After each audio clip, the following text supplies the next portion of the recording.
नमस्कार। दिन भर की बड़ी खबरों के विश्लेषण के कार्यक्रम सुनिए सच में आपका स्वागत है।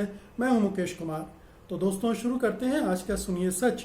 आज की खास खबरों पर नजर डालते हुए, ऑक्सीजन के इंतजाम में सरकार फेल, सुप्रीम कोर्ट ने बनाई नेशनल टास्क फोर्स। शिवसेना ने कहा गलत नेतृत्व से तबाह हो रहा है देश, कांग्रेस नेतृत्व बेहतर था। लांसेट की भविष्यवाणी, अगस्त तक भारत में हो सकती है 10 लाख मौतें। बीजेपी नेता रूडी के यहाँ मिली 20 एम्बुलेंसों की कमी से बिहार है बेहाल। बीजेपी नेतृत्व की उलझन बरकरार, हेमंत या सोनोवाल किसको बनाए मुख्यमंत्री।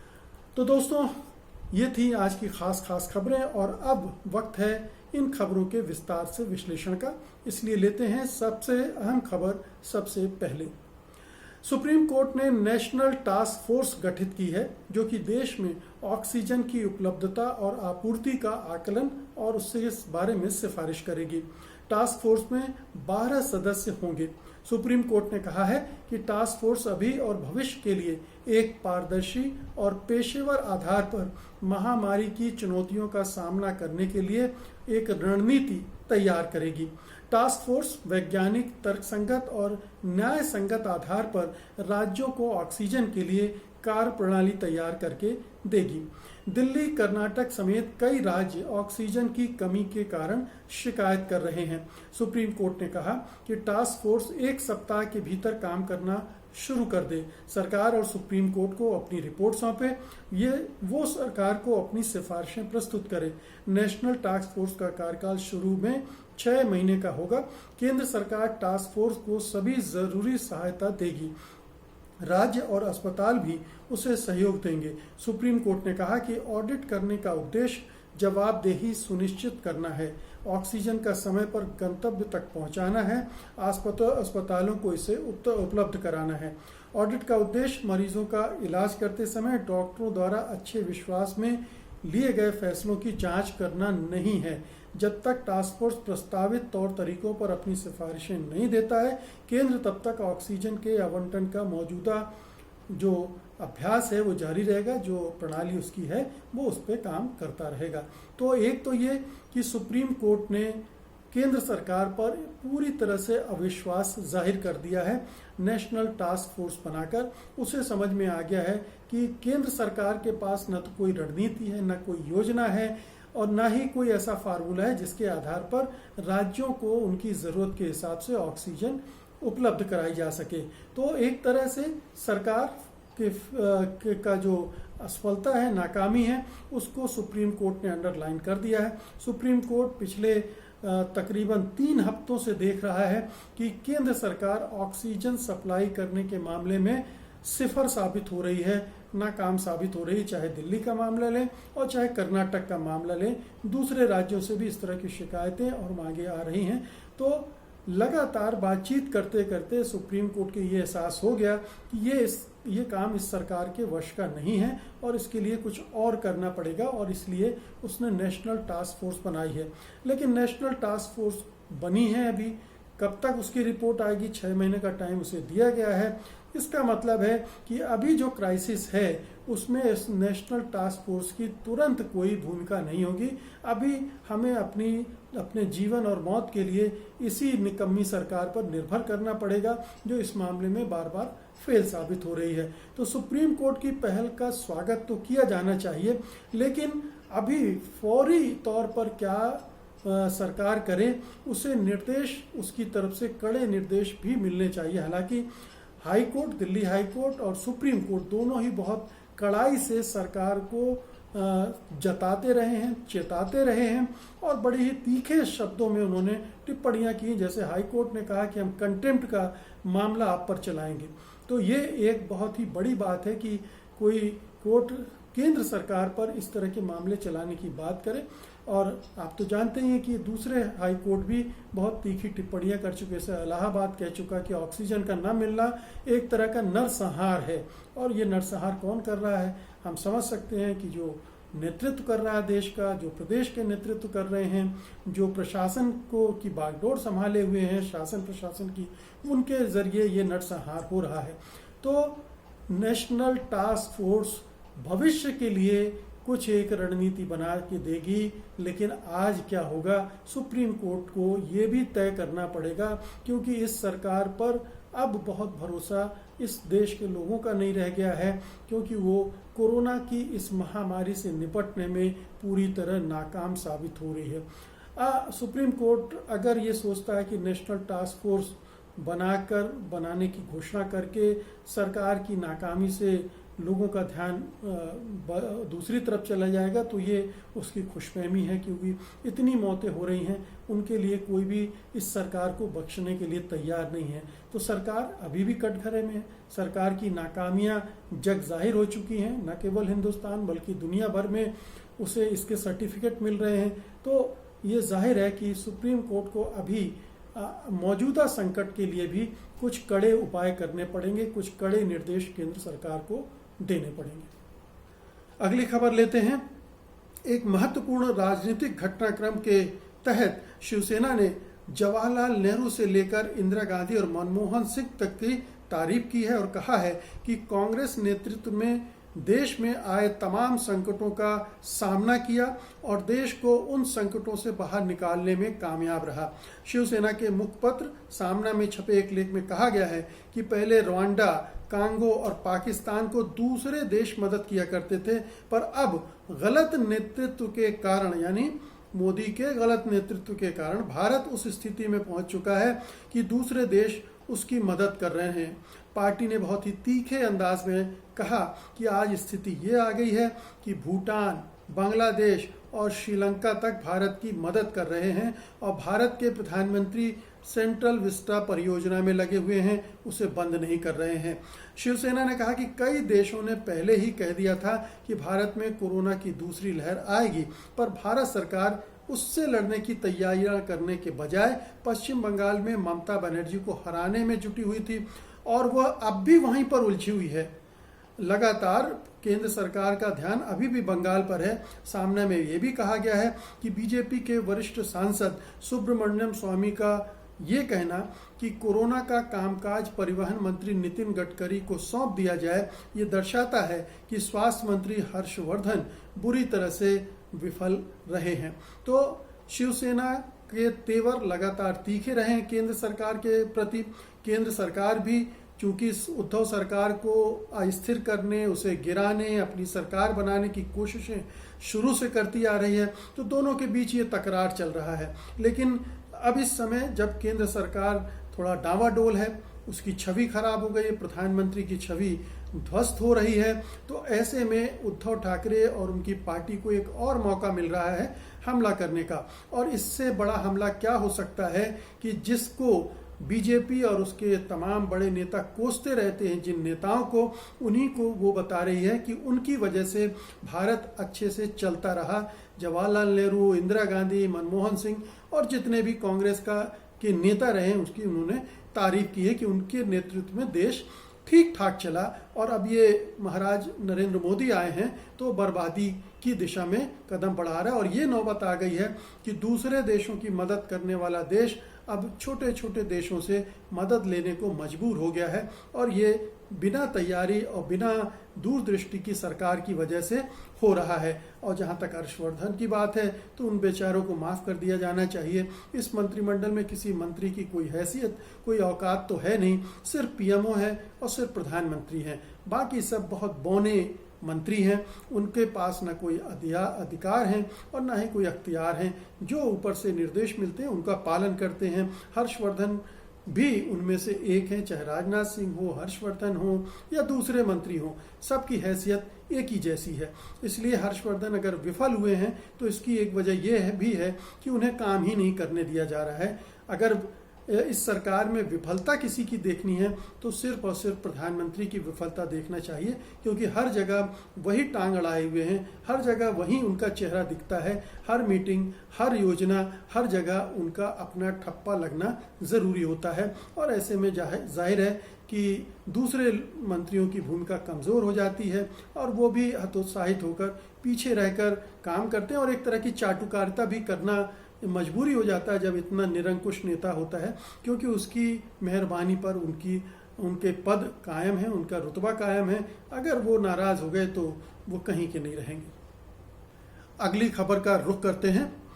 ऐसे समय में जब कोरोना संकट के बीच अस्पताल, बेड, ऑक्सीजन, दवाएं, एम्बुलेंस सहित हर स्वास्थ्य सुविधाओं की कमी पड़ रही है, बिहार के बीजेपी सांसद राजीव प्रताप रूडी के यहाँ कई एम्बुलेंस खड़ी हुई हैं और उनके वहाँ मिलने से हंगामा खड़ा हो गया है। जन अधिकार पार्टी के नेता और पूर्व सांसद पप्पू यादव ने इसकी जांच करने की मांग उठाई है और कहा है कि आखिर बिहार में कोरोना से इतने खराब हालात के बीच बड़ी संख्या में एम्बुलेंस सारण से बीजेपी सांसद राजीव प्रताप रूडी के यहाँ क्यों खड़ी हैं। उन्होंने पूछा है कि किसके आदेश पर एम्बुलेंस छिपा कर रखी गई हैं। उन्होंने एक वीडियो भी शेयर किया है जिसमें बड़ी संख्या में एम्बुलेंस छिपा कर रखी गई हैं। उन्होंने एक ढकी हुई हैं। पप्पू यादव के इस आरोप के बाद हंगामा तो मचना ही था। ऐसा इसलिए कि राज्य में स्वास्थ्य सुविधाओं की जो हालत है वो बेहद गंभीर है। पूरा हिंदुस्तान जानता है कि बिहार किस तरह से नीतीश कुमार ने 15-16 साल से चलाया है और उसका क्या कबाड़ा किया है। अस्पताल, बेड और ऑक्सीजन की सुविधा नहीं मिल पाने से मरीजों की मौत की खबरें लगातार आ रही हैं। एम्बुलेंस की कमी के कारण मरीजों को ऑटो और रिक्शा तक पर ले जाने की तस्वीरें मीडिया पर आ चुकी हैं। कई जगहों पर तो शवों को साइकिल और रिक्शा तक पर ले जाने की तस्वीरें भी सामने आई है। बीजेपी नेता राजीव प्रताप रूडी ने आरोपों को खारिज किया है। रूडी ने कहा कि एम्बुलेंस ड्राइवरों की कमी के कारण खड़ी हैं। एनडीटीवी की रिपोर्ट के अनुसार उन्होंने कहा 60, 70 या 100 एम्बुलेंस नहीं, लेकिन केवल 20 हैं और उनका उपयोग नहीं किया जा रहा है क्योंकि हमारे पास ड्राइवर नहीं है। उन्होंने कहा, पप्पू यादव आप सभी एम्बुलेंस ले सकते हैं, लेकिन सारण के लोगों से वादा करें कि आप उन सभी के लिए ड्राइवर खोजेंगे और चलवाएंगे। सबसे पहली बात, राजीव प्रताप रूडी जी, आपके साथ मैं कई बार बातचीत कर चुका हूँ, इंटरव्यू किए हैं, सब कुछ है। ये बताइए कि ये एम्बुलेंस आपके यहाँ आई क्यों? आप किस हैसियत से इतनी सारी एम्बुलेंस अपने घर पर खड़ी कर रखी हैं? ये किसकी हैं? अगर बिहार सरकार की हैं तो आपके यहाँ क्यों खड़ी हैं? और अगर आपकी हैं तो ये क्यों नहीं बता रहे हैं कि मैंने अपने पैसे से खरीदी हैं और मैं उनका इस्तेमाल करूंगा? तो साफ जाहिर है कि ये सरकारी एम्बुलेंस थी जिनको ढक कर रखा गया था। इनका आप क्या इस्तेमाल करते? इस समय पूरा बिहार परेशान है कोरोना महामारी से। उनकी मदद में काम आती तो समझ में आता। अब ये भी आप जो कैफियत दे रहे हैं कि 20 ड्राइवर नहीं मिले पूरे बिहार में, इसलिए एम्बुलेंस को ढक कर रखा गया है, ये तो और भी ज़्यादा आपकी राज्य सरकार की और केंद्र सरकार की अक्षमता को जाहिर करता है कि वो ऐसे कोरोना काल में 20 ड्राइवर नहीं ढूंढ सकती है। जो बिहार दुनिया भर को मैन पावर देता है, उस बिहार में 20 ड्राइवर नहीं मिलते हैं इस कोरोना के समय में। तो ये बहुत साफ है कि कहीं कुछ गड़बड़ है, कहीं कुछ घोटाला है, कहीं कुछ लापरवाही है, बड़े स्तर की लापरवाही है, और जिसकी वजह से ये एम्बुलेंस राजीव प्रताप रूडी के घर पर खड़ी मिली हैं। इसकी जांच होनी चाहिए और लोगों को पता चलना चाहिए कि आखिरकार पूरा मामला क्या है। अगली खबर, मेडिकल जर्नल लांसेट ने कोरोना से निपटने के प्रधानमंत्री मोदी के प्रयासों को लेकर तीखा संपादकीय छापा है।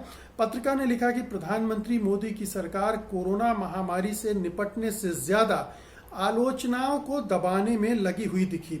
पत्रिका ने साफ तौर पर उस मामले का जिक्र किया है जिसमें कोरोना की स्थिति से निपटने के लिए कई लोगों ने ट्विटर पर प्रधानमंत्री मोदी की आलोचना की थी, जिसे सरकार ने ट्विटर से हटवा दिया था। पत्रिका ने लिखा है कि कई बार प्रधानमंत्री नरेंद्र मोदी सरकार महामारी को नियंत्रित करने की कोशिश करने की बजाय ट्विटर पर आलोचना को हटाने के लिए अधिक सक्रिय दिखी है। संपादकीय में देश में कोरोना के हालात पर भी टिप्पणी की गई है। पत्रिका ने लिखा है कि 4 मई तक कोरोना के 2 करोड़ से अधिक मामले दर्ज किए गए थे। इसमें 2,22,000 से अधिक मौतें हुई हैं। संपादकीय में the institute for health matrix and evolution के अनुमान का जिक्र किया गया है, जिसमें कहा गया कि भारत में 1 अगस्त तक कोरोना से 10 लाख लोगों की मौतें होंगी। इसने देश की स्वास्थ्य व्यवस्था के मौजूदा हालात का भी जिक्र किया है। संपादकीय में लिखा है कि अस्पताल भरे हुए हैं और स्वास्थ्य कार्यकर्ता थक गए हैं और वे संक्रमित हो रहे हैं।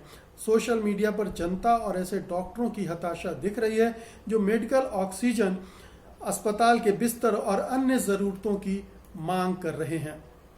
तो लांसेट पत्रिका ने, जो कि मेडिकल की दुनिया की सबसे प्रतिष्ठित पत्रिका मानी जाती है, मतलब अगर उसमें कोई चीज़ छपी है तो उसे ब्रह्म वाक्य की तरह लिया जाता है, उसने लिखा है कि ये सरकार किस तरह से इस पूरी क्राइसिस को, बड़ी ट्रेजेडी को मैनेज कर रही है, महामारी से किस तरह से निपट रही है, और उसमें तमाम तरह की खामियां हैं। सबसे बड़ी खामी तो ये है कि ये सरकार झूठ बोल रही है और सच को दबाने की कोशिश कर रही है।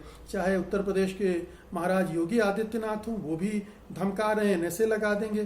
केंद्र सरकार ट्विटर को रोककर खबरें रुकवा रही है, बहुत सारे अकाउंट फ्रीज करवा रही है। तो ये खबरों और हेडलाइन के मैनेजमेंट में इस सरकार की दिलचस्पी ज़्यादा है, बजाय इसके कि कोरोना से जो स्थितियां बिगड़ रही हैं उसको मैनेज किया जाए। तो ये दुर्भाग्यपूर्ण है, और इसी वजह से ये जो कैजुअलिटी है, जो मौत मृत्यु दर है, वो भी बढ़ती जा रही है, और आने वाले दिनों में वो और बढ़ने की आशंका है। इसीलिए जो भविष्यवाणी की गई है 10 लाख मौतें 1 अगस्त तक होंगी, ये सोचिए कितनी भयानक तस्वीर है हिंदुस्तान की।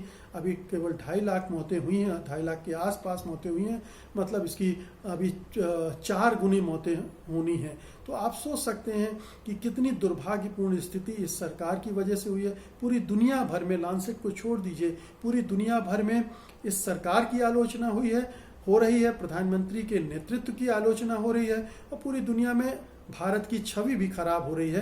क्योंकि जैसा अभी मैंने आपको एक खबर में बताया कि छोटे छोटे देशों से उसे मदद लेनी पड़ रही है, हाथ फैलाना पड़ रहा है, दोनों दूसरों से मेहरबानी की उम्मीद करनी पड़ रही है, और इस तरह से अपने भारत को हमें कमज़ोर दिखाना पड़ रहा है कि भारत इस महामारी से निपटने में सक्षम नहीं है, उसके पास साधन संसाधन नहीं है, और आप हमारी मदद कीजिए। तो ये दुर्भाग्यपूर्ण है।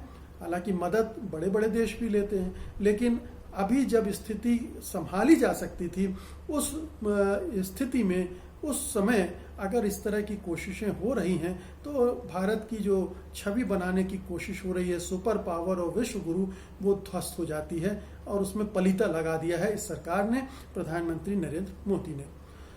आज की अंतिम खबर लेते हैं। असम में अगला मुख्यमंत्री कौन होगा, इस पर संशय अभी भी बरकरार है। बीजेपी का केंद्रीय नेतृत्व आज दिन भर असम के मुख्यमंत्री सर्बानंद सोनोवाल और स्वास्थ्य मंत्री हेमंत बिश्व शर्मा से दिल्ली में चर्चा करता रहा, मगर कोई हल नहीं निकल सका। बीजेपी अध्यक्ष जेपी नड्डा, केंद्रीय गृह मंत्री अमित शाह, बीजेपी महासचिव बीएल संतोष और अन्य नेताओं के साथ सर्बानंद सोनोवाल और हेमंत बिश्व शर्मा की शनिवार को कई बार बैठकें हो चुकी हैं। इन बैठकों में कई फार्मूलों पर चर्चा हुई, पर यह तय नहीं हो पाया कि दोनों ही दावेदारों को कैसे मनाया जाए कि वे संतुष्ट भी हो जाएं और पार्टी के लोग भी खुश होकर काम करें। बीजेपी ने 2016 में विधानसभा चुनाव से पहले तत्कालीन केंद्रीय मंत्री सर्बानंद सोनोवाल को मुख्यमंत्री पद के उम्मीदवार के तौर पर पेश किया था, लेकिन इस बार उसने इस शीर्ष पद के लिए किसी नाम की घोषणा नहीं की थी। ऐसी अटकलें हैं कि हेमंत बिश्व शर्मा ही अंततः मुख्यमंत्री बनेंगे। हेमंत बहुत ही घाट चालाक किस्म के नेता हैं, और ये भी मानना पड़ेगा कि वो बहुत कुशल नेता है। अगर सर्बानंद सोनोवाल की सरकार ने थोड़ा बहुत कुछ काम असम में किया है, तो उसका श्रेय भी हेमंत बिश्व शर्मा को जाएगा। नॉर्थ ईस्ट में, बल्कि असम में भी अगर बीजेपी की सरकार 2016 में बनी थी, तो उसमें न बीजेपी की कोई बड़ी भूमिका थी, न ही सर्बानंद सोनोवाल की। हेमंत बिश्व शर्मा ने पूरा मैदान सजाया था और मैदान जीता था। इसी तरह से दूसरे प्रदेशों में नॉर्थ ईस्ट के, वहाँ भी हेमंत बिश्व शर्मा ने तिकड़ों से सरकार गिराई और बनाई। मणिपुर में कांग्रेस को सबसे ज़्यादा सीटें मिली थी, लेकिन सरकार बीजेपी की बनवा दी। मेघालय में, नागालैंड में और अरुणाचल प्रदेश में तो एक तरह से उन्होंने तख्ता पलटी करवा दिया था। तो बहुत पावरफुल नेता बन गया हेमंत बिश्व शर्मा, और ये बीजेपी हाईकमान जानता है कि अगर उनको संतुष्ट न किया गया तो ये उनकी जो सरकार बन रही है उसके लिए हमेशा खतरा रहेगा। हेमंत बिश्व शर्मा चीफ मिनिस्टर बनने के लिए कभी भी सरकार उलट सकते हैं, किसी के साथ भी मिलकर सरकार बना सकते हैं। तो चूंकि हेमंत बिश्व शर्मा इस तरह के व्यक्ति हैं कि उन्हें पावर चाहिए होता है, उन्हें अपनी तरक्की में वो ज़्यादा दिलचस्पी रखते हैं, और वो बीजेपी से तो आए नहीं हैं, गए तो कांग्रेस से ही हैं। तो उनकी सोचने का ढंग बीजेपी के कैडर की तरह नहीं है और आरएसएस की ट्रेनिंग पाए नेताओं की तरह नहीं है। इसलिए वो अपने और उन्हें बीजेपी को संतुष्ट करना पड़ेगा, चाहे वो मुख्यमंत्री पद से संतुष्ट करें, चाहे कोई और दूसरी बड़ी जिम्मेदारी देके, लेकिन कुछ ना कुछ करना पड़ेगा। तो दोस्तों, ये थी आज की खास खबरें और उनका विश्लेषण। उम्मीद है कि आपने इन्हें पसंद किया होगा और आप इस वीडियो को लाइक भी करेंगे और बड़े पैमाने पर शेयर भी करेंगे। और अब मुझे अनुमति दीजिए, सोमवार की शाम को मैं फिर हाजिर होऊंगा सोमवार की खास खबरों को लेकर उनके विश्लेषण के लिए। तब तक के लिए नमस्कार, जय हिंद। सत्य हिंदी का ऐप डाउनलोड करें गूगल प्ले स्टोर पर।